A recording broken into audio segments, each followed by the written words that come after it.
The Cuban Missile Crisis of 1962.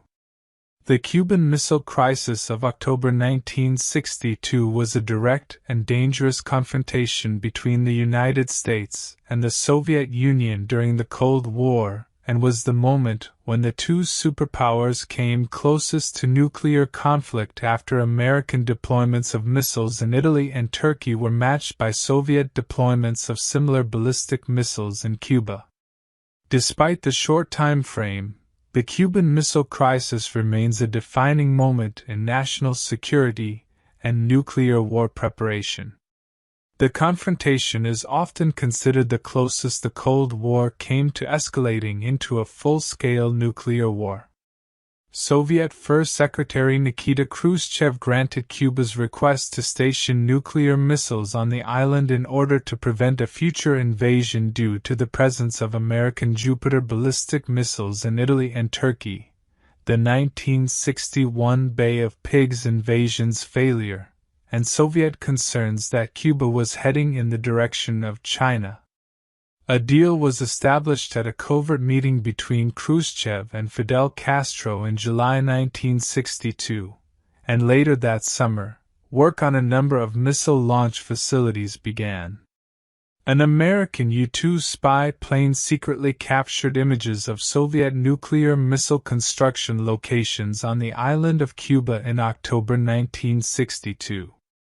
Kennedy did not want the Soviet Union and Cuba to learn that the missiles had been found. He spent several days having covert meetings with his advisors to talk about the issue. Kennedy made the decision to establish a naval blockade, or ring of ships, around Cuba after a number of protracted and contentious talks. This so-called quarantine, as he referred to it, was intended to stop the Soviet Union from bringing in additional military supplies. He commanded that the missiles already stationed there be destroyed, along with the missile launch locations. In a televised address on October 22, President Kennedy discussed the crisis with the country. The Soviet Union must demolish any missile bases that have already been built or are complete, and all offensive weapons must be returned to the USSR, Kennedy said in a letter to Khrushchev issued on the same day, stating that the U.S. would not tolerate the delivery of offensive weapons to Cuba. The letter was the first in a string of verbal and written exchanges between the White House and the Kremlin for the rest of the crisis. After several days of tense negotiations, an agreement was reached between Kennedy and Khrushchev. Publicly, the Soviets would dismantle their offensive weapons in Cuba and return them to the Soviet Union, subject to United Nations verification, in exchange for a U.S. public declaration and agreement to not invade Cuba again. Secretly, the United States agreed with the Soviets that it would dismantle all of the Jupiter MRBMs which had been deployed to Turkey against the Soviet Union. There has been debate on whether or not Italy was included in the agreement as well.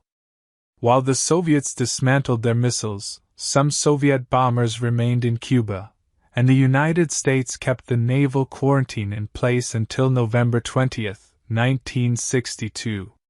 When all offensive missiles and the Ilyushin Il-28 light bombers had been withdrawn from Cuba, the blockade was formally ended on November 20. Two other important results of the crisis came in unique forms. First, despite the flurry of direct and indirect communications between the White House and the Kremlin, perhaps because of it, Kennedy and Khrushchev, and their advisors, struggled throughout the crisis to clearly understand each other's true intentions, while the world hung on the brink of possible nuclear war. In an effort to prevent this from happening again, a direct telephone link between the White House and the Kremlin was established. It became known as the hotline. Second, having approached the brink of nuclear conflict, both superpowers began to reconsider the nuclear arms race and took the first steps in agreeing to a nuclear test ban treaty. In language very different from his inaugural address, President Kennedy told Americans in June 1963. For, in the final analysis, our most basic common link is that we all inhabit this small planet. We all breathe the same air. We all cherish our children's future. And we are all mortal.